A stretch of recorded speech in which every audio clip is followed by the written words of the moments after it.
Hello, everyone, and welcome to the show. I'm Martin Willis, your host. And if you pay attention to this topic, you'll see there's quite a bit going on. Today there was a hearing on drones. I thought that was interesting.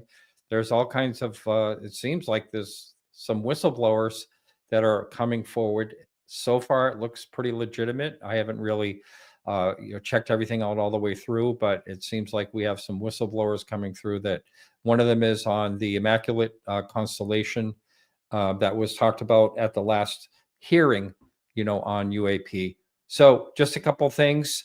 First of all, if you are planning to go to Contact in the Desert, I am going to be there. I'm not going to be speaking, but I'm going to be speaking at another couple of conferences coming up.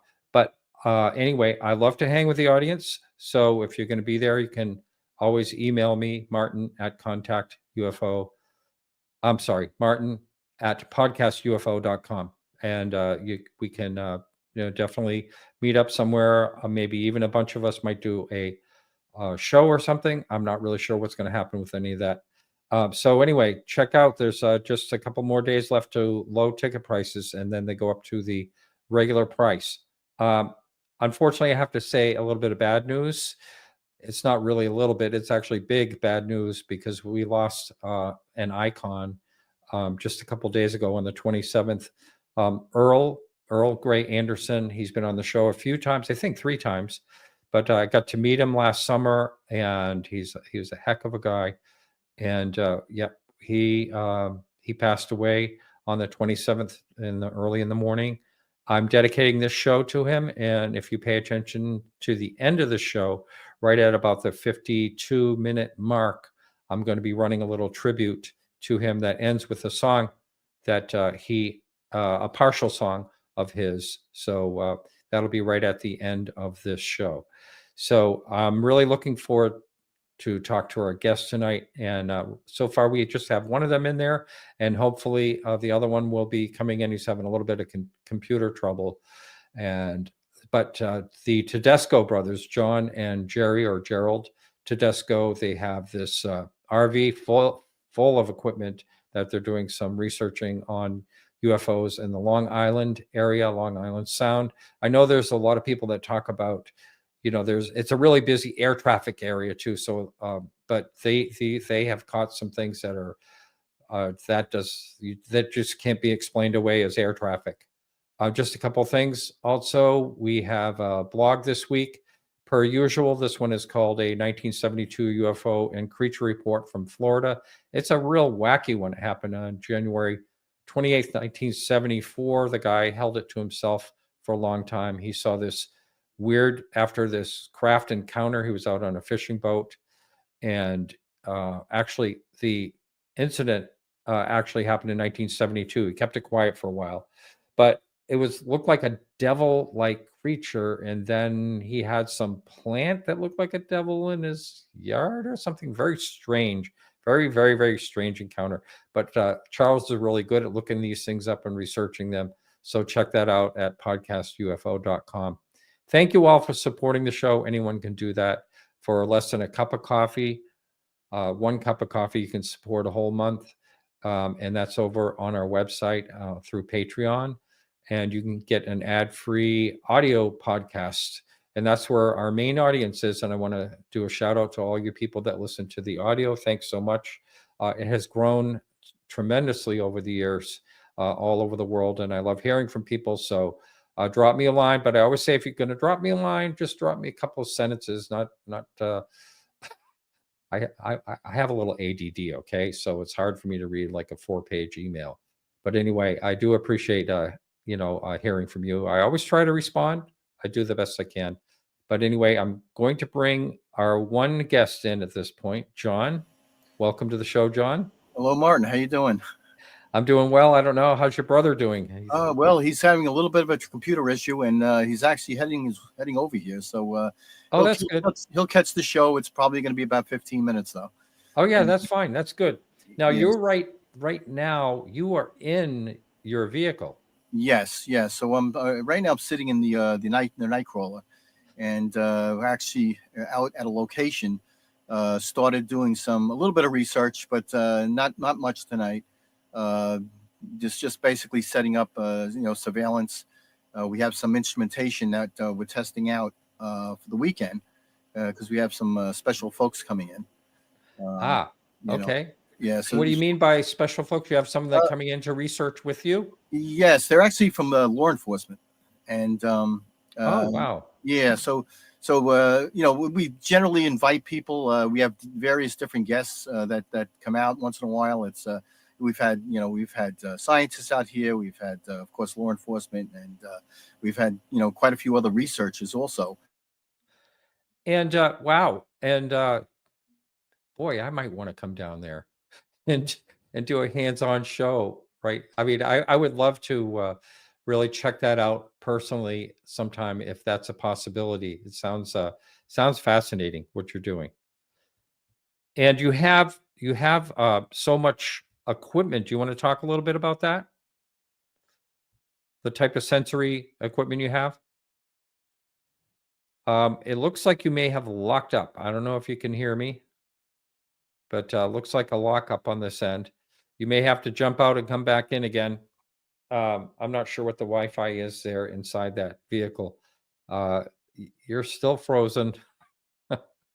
Well, this is the beauty of live radio. So, yep, you're gone, and he'll be coming back in.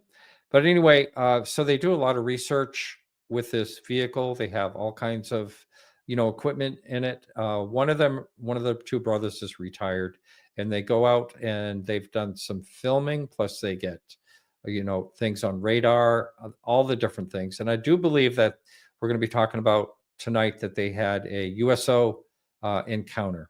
So I think we're going to try you again. You're back. Okay, I lost it. We had a glitch in the Wi-Fi out here. Unfortunately, I'm out by the water, so it's kind of a tough signal. It's we've got a remote Wi-Fi system.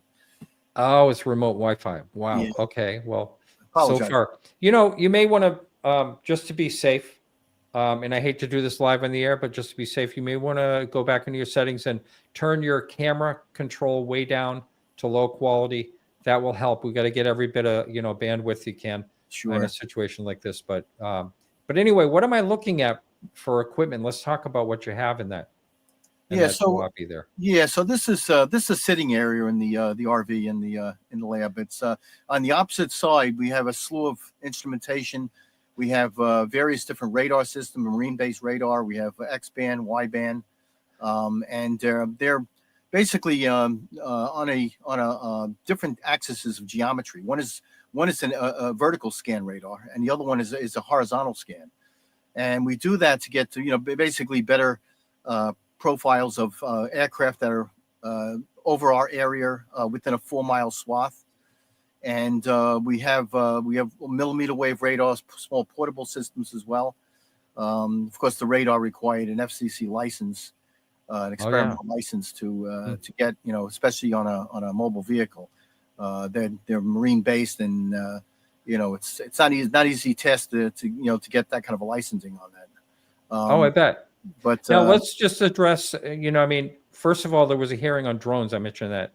In the beginning today. And I do want to talk about that because it's still such a big question mark to me. Yes. What all the drones and incursions are, and, on military bases, and not just here, like not just New Jersey. People say, oh, that was just New Jersey. No, it was not only was it all over the country, it was heavily done, there in New Jersey, but still it was in all these military bases, and not just the United States. So it's bizarre. Right. All over the world. And here heavily in the Northeast. I mean, we've had quite a few incursions over Long Island, Staten Island as well, up in Connecticut. We've talked to many folks in Pennsylvania, many sightings. Some of the stuff that we've actually investigated out here, we're over an airport called Kabreski out in West Hampton. And there was a night that they actually had 17 incursions or 17 objects.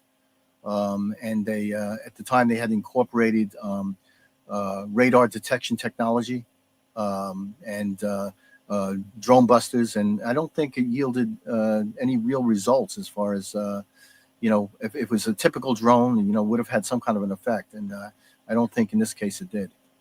Wow. Yeah, there's so many questions about these drones. I did a show on the drones. I had a drone expert, but he's also an astronomer, and he's into the UFO topic. Mark D'Antonio, he was on with that, and Nick Pope, and just for an opinion from Nick, but it is bizarre, and it seems like it's happening on a yearly basis, and and then I had a firsthand witness who just was describing it as something pretty unusual. It's not just not your typical drone of any kind. I mean, and it does, it would make sense if it was our adversaries spying on us, possibly. I don't know. I mean, anything can happen if you throw enough money at it, and they could definitely come up with, something to do that with.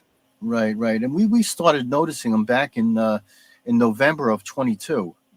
We had a three-week period where we had a combination of what looked like a possibility of drone-like vehicles. I don't want to call them drones because we're not quite sure what they were. But we also had the consistent and persistent orbs that were out there. They have low libido. The luminous intensity is generally anything that's lower than a lux. You need night vision equipment in order to see them.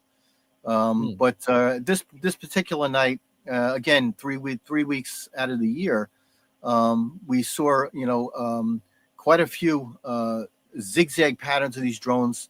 I mean, in one night alone, we saw between 15 and 20 of them.